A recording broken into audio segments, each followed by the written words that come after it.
कई लोग पूछते हैं महाराज मुक्ति क्या है, बड़े बड़े साधक इस मुक्ति को पाना चाहते हैं, तो ये मुक्ति ऐसी कौन सी वस्तु है कि जो त्यागी, जो वैरागी संसार को भी त्याग देता है, वह व्यक्ति भी इस मुक्ति को पाना चाहता है। यह मुक्ति क्या है? तो देखिए, मुक्ति एक अवस्था है, एक स्थिति है। भौतिक अर्थ में अगर देखा जाए तो मुक्ति का अर्थ है मुक्त होने की अवस्था।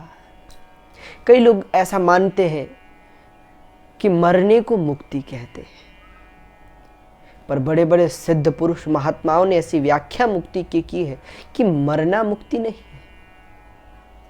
कई बार आपने देखा होगा मरने के बाद भी व्यक्ति मुक्त नहीं होता, प्रेतात्मा बनकर भटकता ही रहता है। और भटकता ही नहीं,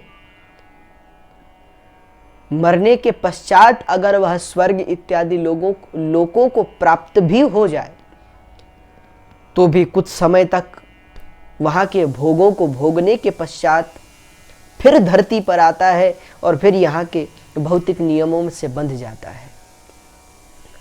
स्वर्ग भी अविचल नहीं है।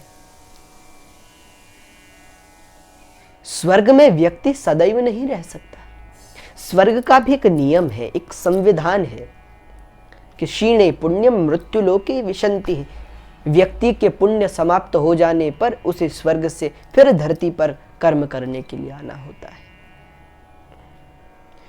भगवान शंकराचार्य कहते हैं कि व्यक्ति ऐसा प्रयास करे कि पुनरपि जननम पुनरपि मरणम पुनरपि जननी जठरे शयनम, बार बार जब गर्भ में जन्म ले, बार बार फिर बालक हो, फिर युवा हो, फिर वृद्ध हो, फिर मर जाए, फिर गर्भ में आए, फिर बालक बने, फिर युवा हो, फिर वृद्ध हो, फिर मर जाए। यह प्रक्रिया चलती ही रहती है। जीव का परम उद्देश्य यह होना चाहिए कि वह इस चक्र को तोड़कर इस चक्र से मुक्त हो जाए। जिस दिन व्यक्ति इस चक्र को तोड़ देगा तो वह अवस्था ही मुक्ति होगी। किसी ने पूछा कि इससे मुक्त कैसे हो सकते हैं, तो भगवान शंकराचार्य कहते हैं पुनरपि जननम पुनरपि मरणम पुनरपि जननी जठरे शयनम, भज गोविंदम गोविंदम भज मूढ़मते। बिना गोविंद के नाम के, बिना भगवद स्मरण से व्यक्ति इस अवस्था को नहीं पा सकता, इस चक्र से मुक्त नहीं हो सकता। इसीलिए अगर इस अवस्था में पहुंचना है, व्यक्ति को मुक्ति पानी है, तो उसे सर्वप्रथम भगवत भजन में संलग्न होना होगा। ऐसा श्वेताश्वतर उपनिषद में वर्णन मिलता है कि तमेव विदित्वाति मृत्युमेति नान्यः।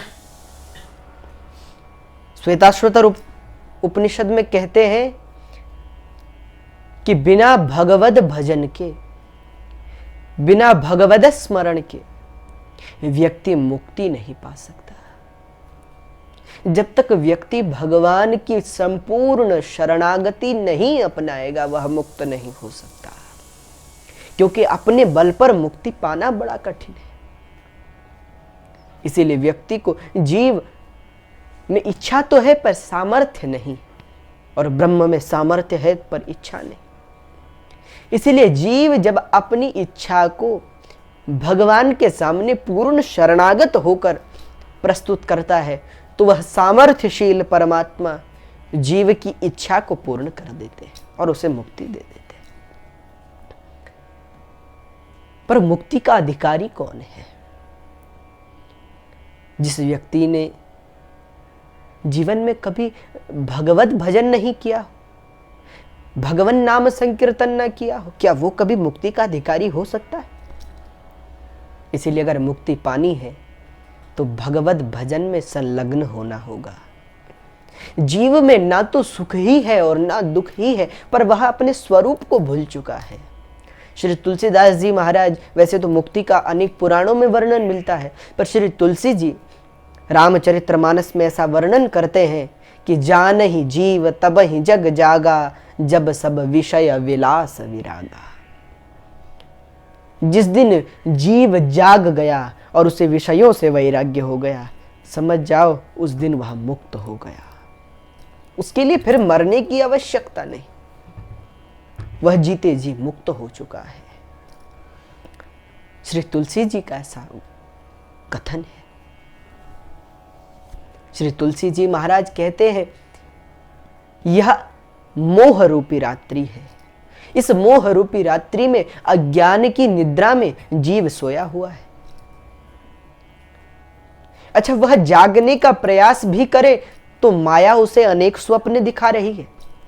किसी को घर दिखा रही है, किसी को प्रतिष्ठा दिखा रही है, किसी को सम्मान दिखा रही है, किसी को सुख दिखा रही है, किसी को दुख दिखा रही है, पर यह यथार्थ नहीं है। पर जीव उसे यथार्थ समझ रहा है। क्योंकि वह निद्रा में इतना डूब चुका है, इतना खो गया है कि वह स्वप्न को ही सत्य समझ रहा है।